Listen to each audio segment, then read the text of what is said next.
Yeah, so like I said, question and answer time now, and she will pass the mic to you so to have your questions. Thank you.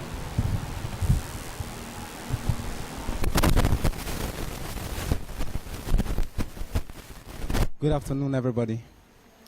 Yeah, my name is Gabriel. I want to ask a very fundamental question. So you talked about paying tax. Now, if we check the developed countries, the Western countries, the people could afford to pay tax because their standard of living is low. Now, in a country like Nigeria, where our standard of living is high and the minimum wage is low, how do we cope with that? Because you don't expect somebody that receives a very low income to remove that, even though the tax is a peanut. It's hard for that person to remove that peanut, because even the job itself is not secured.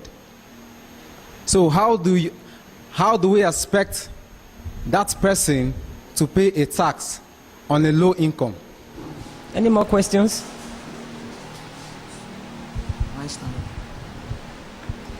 Yeah, my name is Benjamin Olakunle Abraham. Sir, concerning the lost voice, I had an opportunity when I was on my way. My name is Benjamin Olakunle Abraham. So I saw a situation where a certain citizen is being maltreated, not by the so-called police or the force men, but by this large sect people that arrest you. Yeah. So the way they were like treating this guy, they were treating him like a criminal, dragging him on the road. So what I want to say is, the question I want to ask is, as a member of the Lost Voice, in a situation like that, and when we're trying to we see a situation like that on our way or anywhere, what kind of way can we make something right there? Good afternoon, everyone. My name is Adetomike Adeyemo. Adetomike Adeyemo. And my question is on that equal rights part. This is Nigeria. And I don't know how people, as Nigerians, will take it, the equal rights part. Because like the other day, that we are on the road distributing a tract, we got to a shop and we talk about the human right as an equal right between a man and a woman. So the woman was now saying, how can you be telling us equal rights between a man and a woman? The woman was now saying, like, do you want to pursue me out of my husband's house? How can you be telling me, how dare you telling me of equal rights? Sir, I don't know how Nigerians will take this. That is my question, sir. Good afternoon, everyone. I'm Ajala Lashuko by name. Ajala Lashuko by name. Speaking on the Lost Voice, as the founder and the visionary of this great organization, I want to ask you, what are the challenges you are likely to face, and how can we mitigate the risks involved in it? Thank you. Yes. The last question here is from Mr. Ajala. Yes. You asked that what are the challenges expected and how are we going to provide solution for them? Challenges expected on this movement, the Lost Voice Empowerment Initiative movement. Is that not a question? Thank you. You see, it will prove my ignorance if I stand here or sit here to tell you that there wouldn't be cloudy days ahead. Yeah, there should be some cloudy days ahead. There should be some of these days that will put our resilience to test.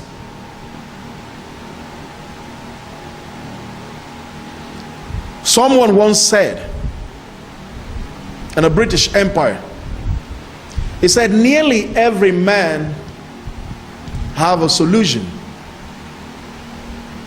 for a conflict. But not everybody know how to prepare it or to stable it. But to prove a man's ability, give him power. So, what I'm trying to tell you is a harder day will come. It's possible. So many people will not understand what you're saying. Some will say you want to change the mindset of the people to something that they don't want. Some will say so many things which will not be contained in the encyclopedia. But we will not have to worry. What is important is that the Lost Voice Empowerment Initiative is not fashioned against any political party. It's not fashioned against any belief. It's not fashioned against any religion. It's not fashioned against any man or any woman. It's only the preaching of the right thing to do, because we want this Nigeria that we have so longed for. We are willing and zealous to embrace this great nation. That is all we know, and that is all we are saying. We are not breaking laws, we are only building law. We are not pulling away people from supporting and the movement to progress and to achieving our dreams. We are encouraging people to unity, to strong, to be resilient in togetherness and the pursuit of our common dream, a great and unbreakable Nigeria. If in this process we're going to be confronted or be having some challenges the day of tomorrow, I don't know what the challenges could be, but we will be equal to the task. Anywhere, at all time, we are ready to speak this that is being spoken here today, and more than this, in presence of anybody and in any state, in any arena. We are not afraid of the message that we know. We are not afraid to say that we want peace and unity. We are not afraid to say we want a strong and a great Nigeria. We are not afraid to say we want unbreakable Nigeria. We are not afraid to say we need a Nigeria that the whole world will stand to respect and to value. We are a small group today. We have no money, but the Lord is our strength. And we encourage every Nigerian to find us and to log into our website at www.thelostvoice.org. I repeat, www.thelostvoice.org.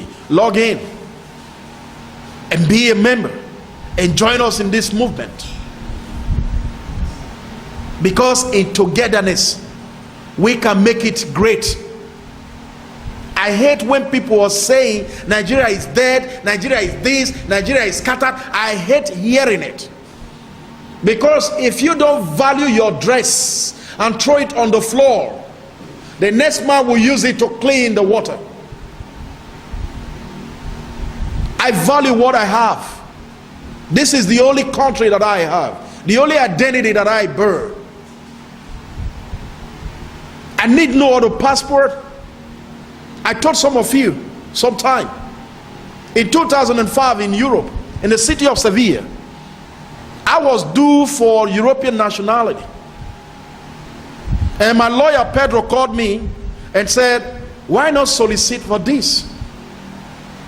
Now I tell you, I did not marry white, so don't say he married to white, that is why, and all this stuff. No, All right? But God bless me, and it works out that way. Upon my arrival at the ministry, because I thought, okay, it's good. What is the advantage of this? Well, if you have the European passport, you know, you'll be treated different. You have this opportunity, you have the other one, and this and the other one. All right, this is beautiful.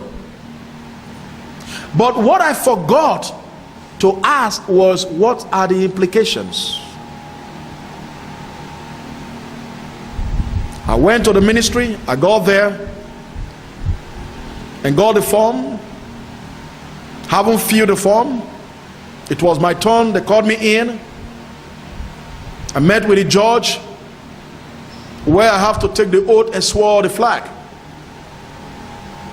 and said, you are ready to do this? And I say, yes. Haven't cross-checked my document. And he made a statement and said, are you also aware of the implications? And I said, what implication? There was this information like, implications? Did you ask? No, I didn't ask. How come? You should have asked. I only asked of the prophet. I didn't ask about the lost. And he said, well, there's only one implication here. You swore this flag, the oath. You are no longer a Nigerian. You are Nigerian by tribe, but not by nationality. I said, yes, I'll be having two passports, my Nigerian passport and my Spanish passport. He said, no. That you will be having only Spanish passport as a means of identification. Your Nigerian passport will be no more, because our law does not support dual nationality with Nigeria. At that very second, 2 seconds did not meet me on that seat. I stood up. I stood up. And in his presence, the forms that I filled already, I tore it into 4 parts, like this, and added together like this. And the man fell back to his seat and put his hand on his mouth like this. I was looking at me. And I told him, I am sorry. I should have asked that first. I'm not interested. I left the office. That happened based on 2 reasons, and I'm going to share the 2 reasons with you today and with the whole world. One was that this passport that I bear, Nigerian passport, Nigeria, this country knew me when no other country in the world knew me. This country bear me and provide me with everything I needed to grow when no other country in the world could do it for me.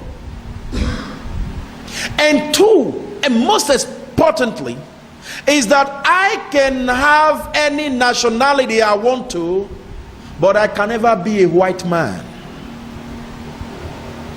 I am a black man, a Nigerian man, an African man, and I'm proud being there.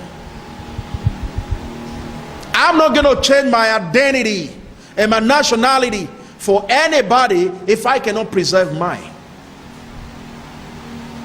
And I remained with my permanent stay, my non-community document. I renew every 5 years. I am proud of my passport. So I don't know what will come as a result of your question, but I tell you, whatever comes, to God be the glory. Thank you, and God bless you.